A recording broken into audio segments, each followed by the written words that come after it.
Jaguar makes one of our favourite fully electric cars, the F-Pace. Even a few years after launch, it's still one of the finest zero-emissions SUVs you can buy. But when it comes to plug-in hybrids, Jaguar has been keeping quiet for quite a while. It's only recently that the British brand has come out with a range of petrol-electric versions of their familiar SUV models. This is the biggest of the lot, the F-Pace P400e. Like the rest of the range, it's been updated with fresh tech and styling upgrades too.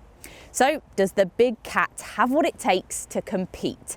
Before we find out, don't forget to subscribe to the Driving Electric YouTube channel and hit the bell icon so you're notified when new videos go live. Now, we mentioned a styling update just there, but you could be forgiven for wondering what on earth we were on about, as the current F-Pace has changed very little from the original car launched in 2016. Look a little closer, however, and you start to see the new details. The front and rear lights have been refreshed, there are different designs for the front and rear bumpers, and the range of alloy wheel designs you can choose from got an update as well. It's in here that the changes for the updated model are a lot more noticeable. For a start, just look at this huge new Pivi Pro infotainment screen. Now, a lot of you are probably thinking that it looks just like a giant iPad, and you've got a point, but it works really well, and it's a huge improvement over the old Jaguar and Land Rover system that could be a bit laggy and hesitant. And it's not just the technology that's got better. The interior quality has had a lift too. Everywhere you look, it's covered in luxurious leather, metal or gloss plastic. Even the switches, like these rotary climate controls, feel as solid as you'd expect in a car that costs over 50 grand. So in short, we really like it in here. It feels just as a proper luxury SUV should. Jaguar has followed rival brands in making its plug-in hybrid drivetrain available across most trim levels in the range, rather than restricting it to the most expensive versions. The S model is the cheapest way into owning one, and it's not short of kit. There's a powered tailgate, power adjustable leather seats, that 11.4-inch touchscreen, and a full suite of safety technology. But we think it's worth stepping up to the SE spec of our test car to get things like animated indicators, bigger wheels, keyless entry, and digital dials.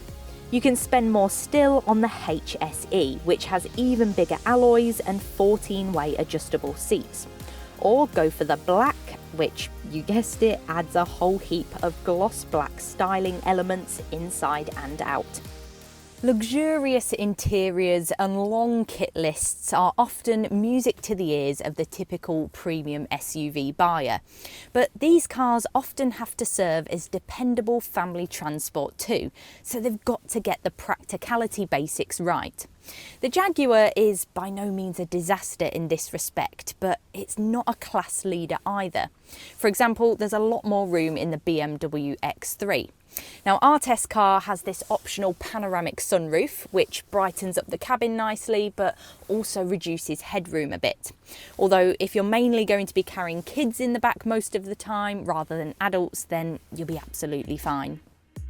Turning to the boot, and unfortunately it's not all good news here either.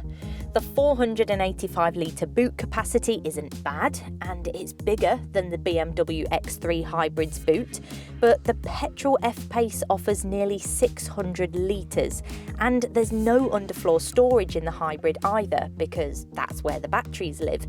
You do at least have the option of splitting and folding the rear seats in a number of configurations to free up more space for big loads or bulky items.